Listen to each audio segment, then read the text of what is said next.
বন্ধুরা, গতকালকার ভিডিওতে আমি দেখিয়েছিলাম যে আমি বাড়ির পুকুরে কিছু ফিল্টার নেট পরিষ্কার করেছিলাম, আর সেই নেটে কী কী মাছ ছিল। আর সেই ফিল্টার নেটটা পরিষ্কার করার একটাই কারণ ছিল যে টরুণবাবু আমাকে কিছু লিলি মাছের ধাড়ি দিয়েছিল, আর সেই লিলি মাছের বাচ্চা খুব দারুণ ফুটেছে, সেই মাছগুলো ছাড়বো বলে। তো ফার্মে টরুণবাবু এসে গেছে, লিলি মাছের বাচ্চাগুলো কিরাম প্রত্যেকটা পেটির মধ্যে ঘোরাঘুরি করছে, দেখুন খুব দারুণ কিন্তু বাচ্চা জন্মেছে। এবারে এই লিলি মাছের বাচ্চা বেশ কিছু টরুণবাবু নেবে আর বেশ কিছু আমি নেবো।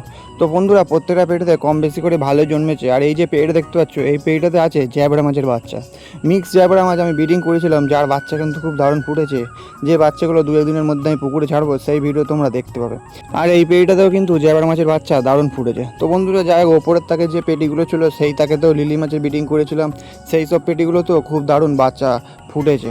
তো বন্ধুরা, আর দেরি করে লাভ নেই, এবারে মাছগুলো আস্তে আস্তে তোলা হবে। তোমরা কিন্তু ভিডিওটি শেষ পর্যন্ত দেখতে থাকো। প্রথমে টরুণ কাকুর মাছ তুলে নেবে, তার কারণ টরুণ কাকু মেয়েকে স্কুল থেকে আনতে হবে, সেই জন্য টরুণ কাকু আগে মাছগুলো তুলে রেখে দিয়ে চাপার চলে যাবে। তো এবারে প্রথমে পেটিগুলো থেকে সব যে শোলাগুলো দেওয়া ছিল সেগুলো পরিষ্কার করে নিয়ে ধাড়ি মাছগুলো ধরে নেওয়ার পরে এবারে ফিল্টার হাত নেটার দিয়ে একবার আস্তে করে ছানা মেরে মাছগুলো তোলা হবে। তরুণ কাকুর মাছ তোলার স্টাইল আলাদা। তরুণ কাকু প্রথমে নেটের মধ্যে সব মাছগুলো জড়ো করে নিল, তারপরে মগ দিয়ে অল্প অল্প জল নেবে আর মাছ সমেত গামলির মধ্যে রাখবে। এরম করলে নাকি মাছের ক্ষতি কম হয়, কিন্তু আমি তো এরম করি না, আমি তো ডাইরেক্ট নেট দিয়ে ছানা মেরে সব মাছ তুলে নিই। তো তরুণ কাকু সব মাছগুলো ওরম করে করে তুলে নিয়েছে, নেওয়ার পরে অবশিষ্ট যে জলটা গামলির মধ্যে ছিল সেই জলগুলো ছেঁকে ছেঁকে আবার ফেলে দিচ্ছে। এবারে জল ছাকা হয়ে যাওয়ার পরে কিরাম পরিমাণ মাছ গামলির মধ্যে তোলা হয়েছে তোমাদের সেটাই দেখাবো।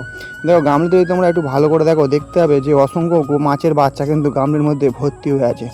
গামলিটার চারিদিকে কিন্তু কালো কালো আর ছোটো ছোটো বাচ্চা ভর্তি। মনটা খুব আনন্দে ভরে উঠলো, সে তরুণ কাকু মাছটা নিক আর আমি নিক, যে মাছের বাচ্চা কিন্তু খুব দারুণ জন্মেছে।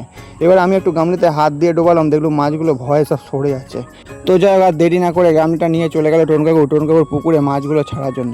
আর লিলি মাছের যে ধাড়ি মেলগুলো ছিল আমার কাছে বাচ্চা ফোটানোর জন্য, সেই মাছগুলো সব নিয়ে চলে গেছে পুকুরে ছাড়বে বলে। তো তরুণ কাকু মাছগুলো ছেড়ে আসা হয়ে গেছে। এবারে গামলিটা আর ফিল্টার নেটটা নিয়ে চলে এসেছি আমার মাছের ফার্মে। এবারে আমি বাচ্চা মাছগুলো তুলবো গামলির মধ্যে, তারপরে তোমাদের দেখাবো যে আমার জন্য কতটা বাচ্চা মাছ রইলো।